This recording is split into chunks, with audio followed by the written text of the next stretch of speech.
Praise the lord. కీర్తనల గ్రంథము 5వ అధ్యాయం మొత్తం మనం చదువుకుందాం.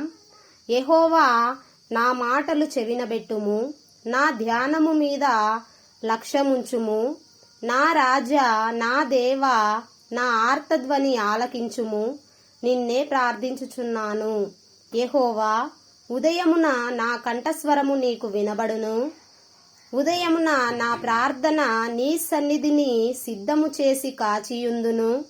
నీవు దుష్టత్వమును చూచి ఆనందించు దేవుడవు కావు. చెడుతనమునకు నీ యొద్ద చోటు లేదు.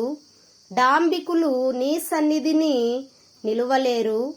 పాపము చేయు వారందరూ నీకసహ్యులు. అబద్ధమాడు వారిని నీవు నశింపజేయుదువు. కపటము చూపి నరహత్య జరిగించువారు యెహోవాకు అసహ్యులు. నేనైతే నీ కృపాతిశయమును బట్టి నీ మందిరములో ప్రవేశించెదను. నీ ఎడల భయభక్తులు కలిగి నీ పరిశుద్ధాలయము దిక్కుచూచి నమస్కరించెదను. యెహోవా, నా కొరకు పొంచియున్న వారిని బట్టి నీ నీత్యానుసారముగా నన్ను నడిపింపుము.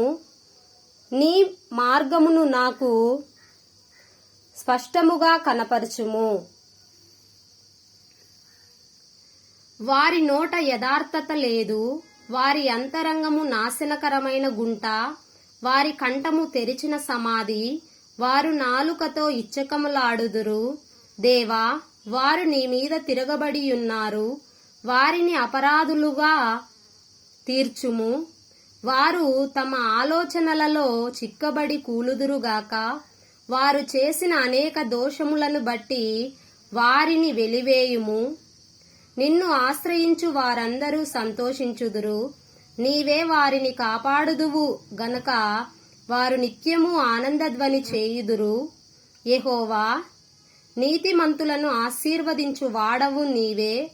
కేడెముతో కప్పినట్లు నీవు వారిని దయతో కప్పెదవు.